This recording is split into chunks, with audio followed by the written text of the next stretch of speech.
Okay.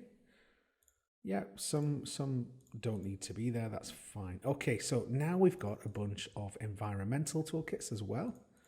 And we've got trees, look, we've got conifer trees. Here's a conifer tree. I'll just drag you out for a second. There we go. Here's a massive conifer tree. Cool, right, we don't need you yet. Let's just get rid of that for a second. Right, okay, so what are we going to do first? Well, what we're going to walk around on is something called a terrain. So if you right click and go to 3D object, I want you to go down to terrain. Now by default, it's pretty huge. As you can see, there we go, it's a huge world. In fact, it's a little bit too big for this demo purpose. So while the terrain's selected, if you look across at the inspector, we have a bunch of different options. One of them has a cog on it for settings.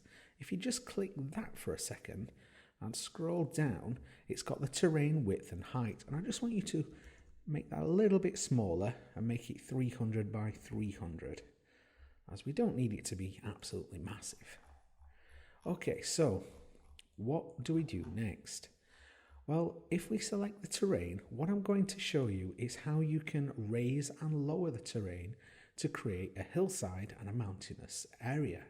So if we scroll back up to the top of here, we've got these different options.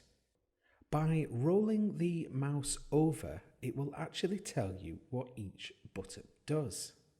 Now, the first thing that I want to do is select this one, and this is to raise and lower the terrain height. Basically, all I have to do is click and drag, and that will raise the land. If I hold down Shift and drag, then I will lower the land. These are the different brushes which will dictate the terrain roughness. So at the moment, I'm using a very smooth brush, and the brush size is quite big. I'm just going to bring that down, and I'll just give you a quick example. If I click and drag, we can see a mountainous hillside appearing. Now, if I make the brush size larger, then as you can expect, the hill's bigger. Now, one thing I'm going to do quickly for a second is switch to the directional light, and I'm just going to drag down the intensity a tiny bit so that we can see a little bit more definition of the hillside. There we go, look.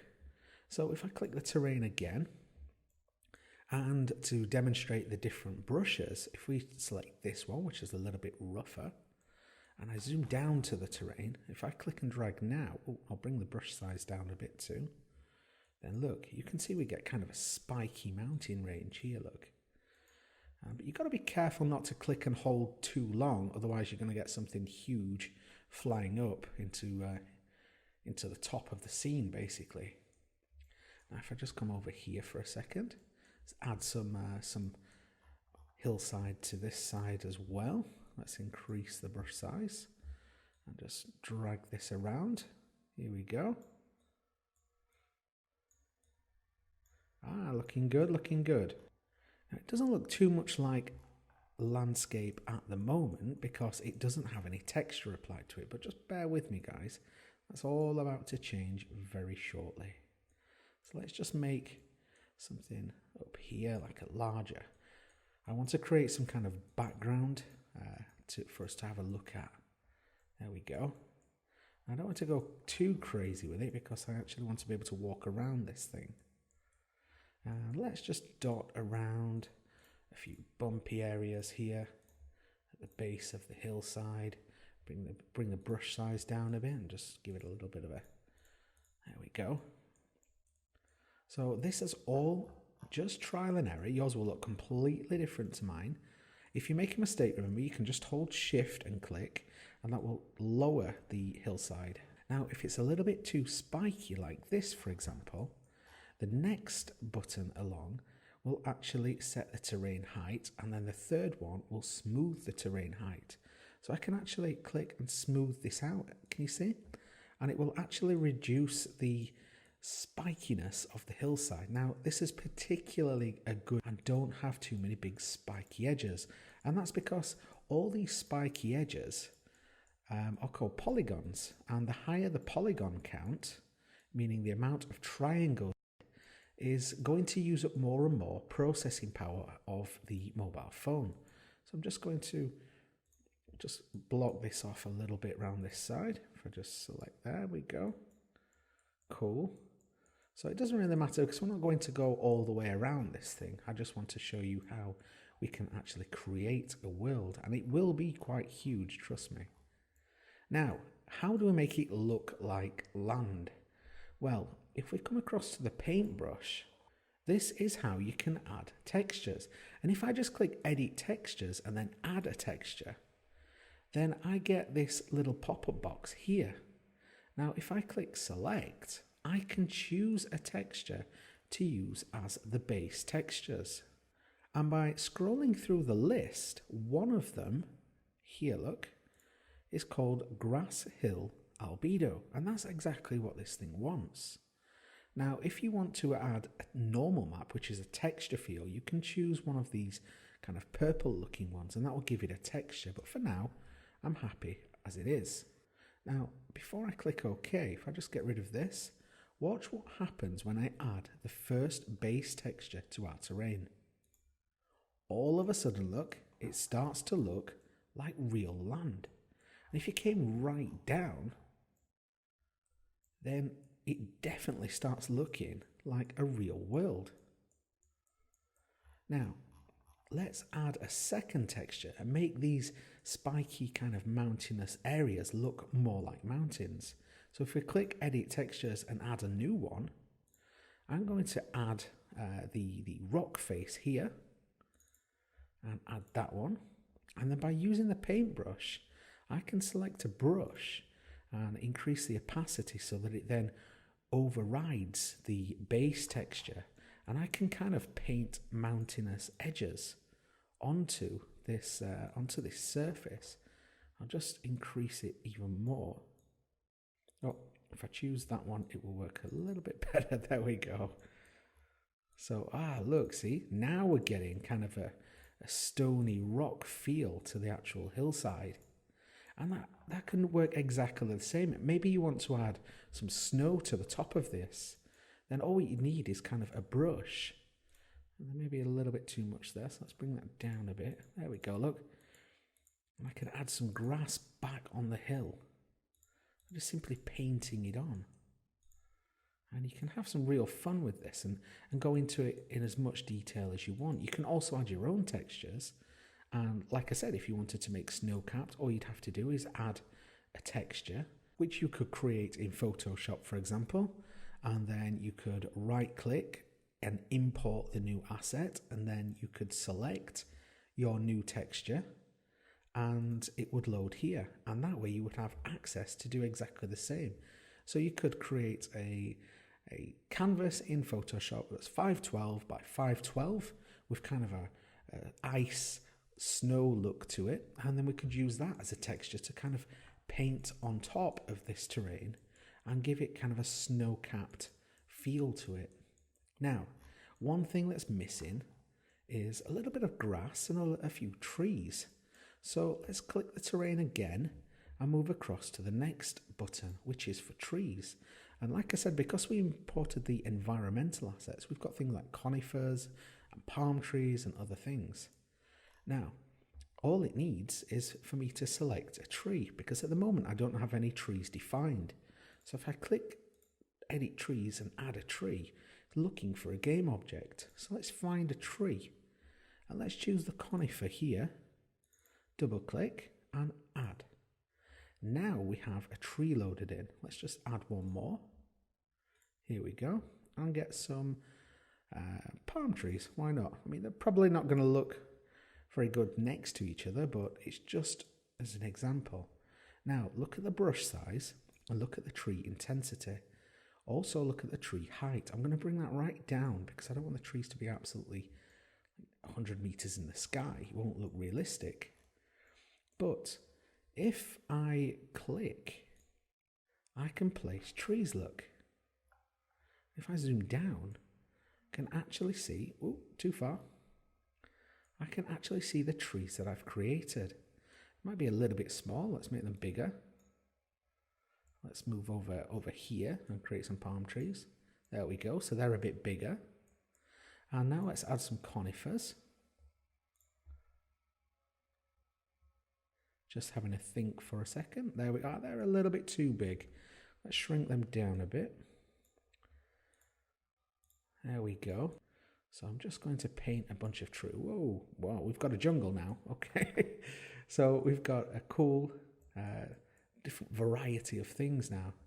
Now, if I bring my brush size down, then it will actually give me more control over the amount of trees that I place. There we go. Now, one last thing before we decide to actually have a play in this area is I want to add a little bit of grass. So let's come across to this last button, and then it wants some grass. So let's add a grass texture. And the one that I want is this one here. So let's choose this grass frond 01 albedo alpha. Let's click on that one and add it. And then if I increase the brush size, I can kind of paint some grass areas onto the texture. There we go, look. And it doesn't look fantastic. I'm just giving you guys a bit of a demonstration about the different things that you can do. If I just dot this about a little bit, make it a little bit smaller, the brush, then we kind of have bushes instead. And if I lower the opacity, then that will make the grass a little bit more sparse. Okay, so now we've, within minutes, created a terrain with trees and grass and a rocky surface and a bunch of other things. How about we have a walk around this place? Let's come up to the top level of the assets. Apologies if you can hear the fan of the laptop. I'm just going to move that away slightly. What I want to do is go into the characters folder, into the first person controller, into prefabs, and then we have this thing here, which is a first person controller. So this is kind of like your Call of Duty camera setup where you're actually looking through the camera from the character's eyes. Now what I want to do is I'm going to drag my first person controller out onto the scene. There we go. Now it's appeared here and it already has a camera attached to it. So that means that I don't need this one. I can get rid of that initial camera. There we go. And I'm now going to tag this as the main camera. If I double click on the FPS controller, it will zoom right down and you can see, well, already this is going to look pretty cool. You can see the first person controller. However, they use a capsule and you need to move that up a little bit. Now it's also a little bit small. So let's increase the size a little bit by adjusting the scale and just pulling this up. And that's how you can adjust the height of the character. Okay, now if we come around, you can see where the actual camera is facing. And if we look at the game view now, this is what the camera will actually see when the game begins. Now remember, when we imported the standard assets and the character pack, it came with a first-person controller script. And here, look, in the inspector, you can decide on the speed that you walk and run around and a bunch of other different things. You can also use a space bar to jump. Okay, so check this out. Let's go to maximize on play and click play. This is going to use... I'm going to turn the volume down a little bit because I'm hooked up to a bigger sound system. But now I can use my mouse to look around the world that we've just created. How cool is that? I can also use W, A, S and D on the keyboard to actually walk around and space to jump. And I can go and explore and look at all these cool trees that we've just created. We can walk up the hills and we can jump and we can go and explore wherever we want. Now if I just press escape, That will give me my arrow back and I can come out of play mode. Now, let's just make a slight adjustment. I'm going to make the start position of my first person controller to be somewhere over here. Just double click and zoom back into him. And make sure that we're above land when we start. There we go. And this time, I'm also going to rotate the camera. So let's rotate on the axis here and press play again. And now it starts me in a completely different area. I can still walk up the hills unless they're too steep, but as with other games, you press space and you can jump up.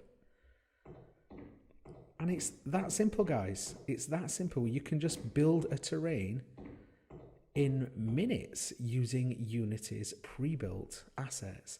Now, if you went to the asset store, you could also download additional trees. You can also download additional textures. You can even download something called a skybox, which will change the color and the feel of the sky.